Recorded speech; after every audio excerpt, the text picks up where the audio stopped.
welcome to Astral Adventure. I'm John Schaff, your host, and on this channel, we're taking a journey beyond the horizon. Whether you are tracking the latest NASA mission, diving into the mysteries of black holes, or just marveling at the night sky through a telescope, this is a place for anyone who looks up and wonders what's out there. So buckle up. The universe is waiting. Astral Adventure is dedicated to exploring vast beauty and significant mysteries of outer space. Our mission is to make the complex wonders of the universe accessible and exciting for everyone. What to expect from this channel? Space explorations, updates on SpaceX, NASA, and international missions, deep space missions, or deep space mysteries, exploitation of galaxies, and nebulae, and the unknown. Stargazing tips, how to find planets and the constellation from your own backyard. Tech and science, breaking down the technology that takes us to the stars. So hit subscribe and join our crew as we navigate the final frontier. Your adventure starts now.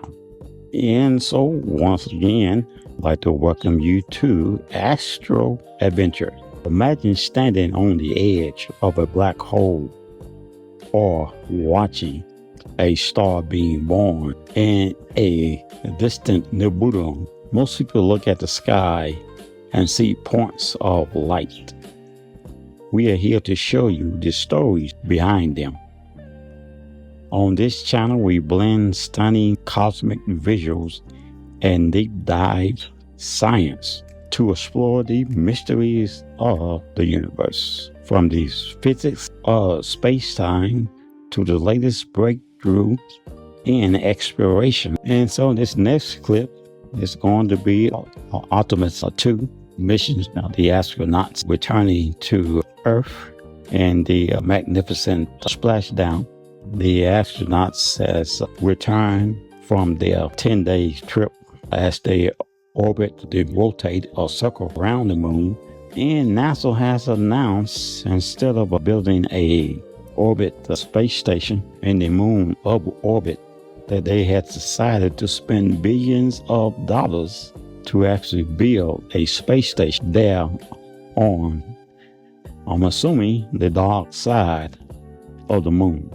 And so you have to wonder, what is all this for? What are they actually trying to do?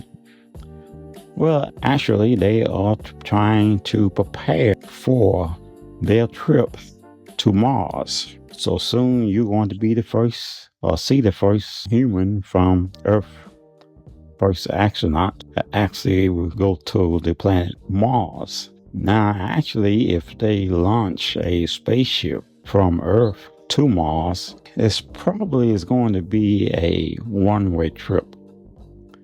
And what I mean is that I don't think they will be able to get back. It's basically a goodbye forever type of trip, or a more like a suicide mission trip. But by them building a base on the moon, now they can launch a trip to Mars and then able to return to the base on the moon, thereby them being able to return back to Earth. And so let's get together and watch this little small presentation that I have set up for you guys on Nemesis 2 Return from the Moon. And we ask if you would to support the channel, something about liking, sharing, and subscribing. And don't forget to hit that notification bell so that you would know when we are doing a upload. Thank you in advance for watching. We'll see you in the next video.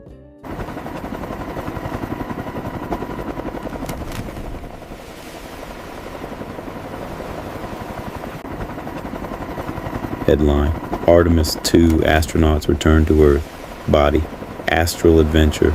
Artemis II has officially returned to Earth. In this video, witness the historic splashdown of NASA's Orion spacecraft in the Pacific Ocean after a 10-day mission around the moon. The crew, Reed Wiseman, Victor Glover, Christina Koch, and Canadian astronaut Jeremy Hansen, splashed down safely off the coast of San Diego on Friday, April 10, 2026, at 5:07 p.m. PDT.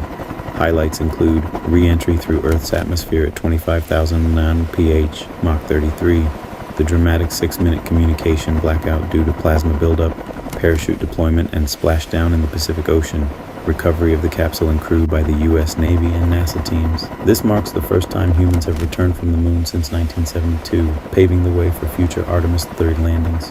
The sky over the Pacific didn't just brighten, it tore open. A streak of ionized neon pink plasma cut through the dusk. A man-made shooting star traveling at 25,000 miles per hour. Inside the Orion capsule, the world was a vibrating white-hot roar. For Christina Koch, Victor Glover, Reed Wiseman, and Jeremy Hansen, the last 10 days had been a silent ballet of lunar vistas and Earthrise horizons.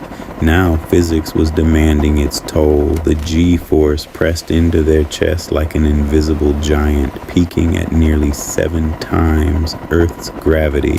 6 minutes of silence, the Capcom's voice had warned before the blackout.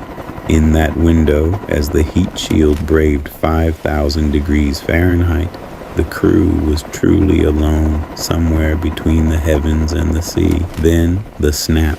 The drogue chutes fired, jerking the capsule upright. Then came the flowers of the sky.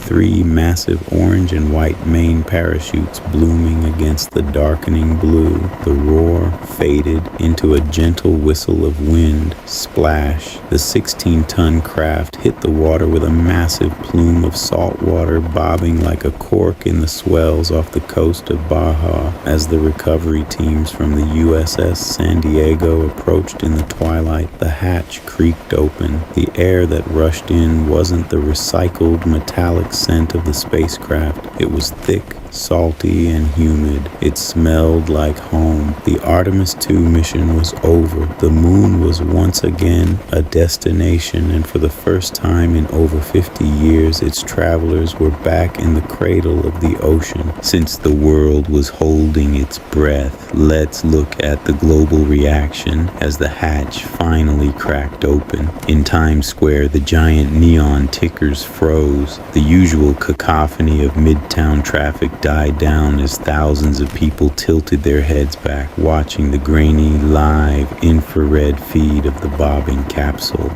When the first all-clear crackled over the speakers, a roar went up that rivaled the re-entry itself. Across the ocean in Ottawa, despite the late hour, crowds gathered in front of Parliament Hill, erupting as Jeremy Hansen became the first Canadian to return from deep space. In Houston, the mission control room, usually a cathedral of stoic professionals, was a sea of flying headsets and tearful high fives. Social media didn't just trend, it buckled. Artemis and Iron Safe at Home surpassed 1 billion posts within minutes. For a brief window, the planet wasn't divided by borders or politics. It was a single audience watching 4 of its own come back from the dark. Back on the USS San Diego, the crew finally stood on the flight deck. Their legs were wobbly, ocean legs fighting moon legs. But as Victor Glover caught the scent of the ship's galley in the damp Pacific air, he gave a thumbs up to the hovering news cameras. The message was clear. The path to the moon wasn't just open, it was a two-way street again. The Artemis II mission concluded with a successful splashdown in the Pacific Ocean off the coast of San Diego on Friday, April 10, 2026 at 8:07 p.m. EDT. This historic 10-day journey saw the crew, Reed Wiseman, Victor Glover, Christina Koch, and Jeremy Hansen, travel farther from Earth than any human in history, reaching a peak distance of 252,756 miles. The The crew's final moments, a personal tribute. During their lunar flyby, the crew observed 2 unnamed craters and proposed naming them Integrity, after their spacecraft, and Carol, in honor of Commander Reed Wiseman's late wife who passed away from cancer in 2020. Lonesome Drifter. On their final full day in space, Flight Day 9, the astronauts were woken up to the song Lonesome Drifter by Charlie Crockett as they prepared for the high-speed re-entry. Overcoming challenges. The mission wasn't without hurdles. The crew successfully managed minor issues with the spacecraft's water dispenser and a persistent toilet malfunction caused by frozen vent lines. Looking toward the future Artemis III. With the success of Artemis II, NASA's focus now shifts to Artemis III, currently targeted for mid-2027. Revised mission scope. Originally planned as a lunar landing, Artemis III has been redesigned as a low Earth orbit (LEO) test flight. Critical objectives. The mission will test rendezvous and docking procedures between the Orion capsule and commercial landers from SpaceX, Starship HLS, and Blue Origin Blue Moon. Moon landing update. The actual crewed landing on the lunar South Pole is now slated for Artemis IV in 2028. The Artemis II mission was as much a laboratory for human biology as it was a historic test flight, providing critical data for the survival of future crews on long-duration journeys to Mars. Key scientific experiments. The astronauts balanced their roles as pilots and research subjects, conducting several high-stakes experiments during their lunar journey. Avatar, virtual astronaut tissue analog response. This experiment sent organ-on-a-chip models, bone marrow tissue grown from the crew's own cells, into deep space. Researchers will study these chips to understand how radiation and microgravity impact human biology in real time beyond the Van Allen belts. Lunar Geological Survey. During the April 6th lunar flyby, the crew captured over 7,000 high-resolution images of the lunar far side, including impact craters and ancient lava flows. They also reported seeing 4 meteoroid impact flashes on the moon's night side. Solar corona observations.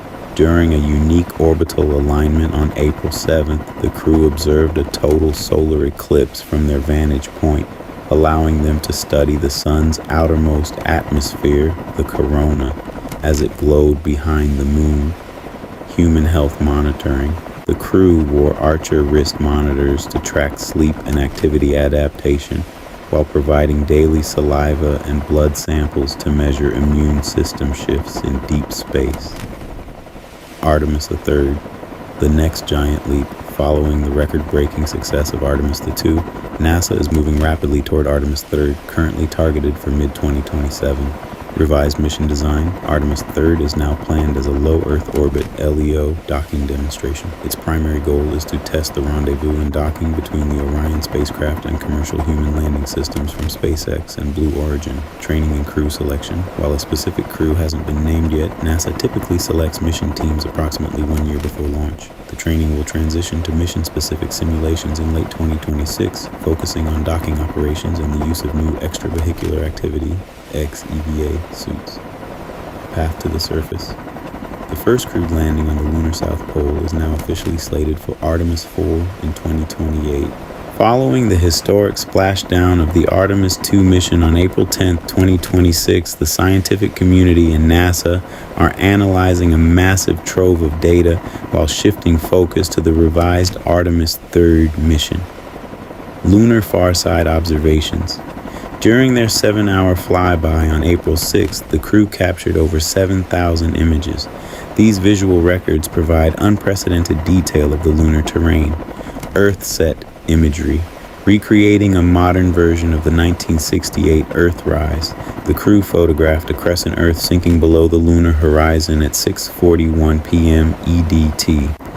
Geological highlights. Detailed shots were taken of the Oriental Basin, a 600-mile wide crater, and the Vavilov crater, Christina Koch observed bright small craters likely formed by recent meteorite impacts.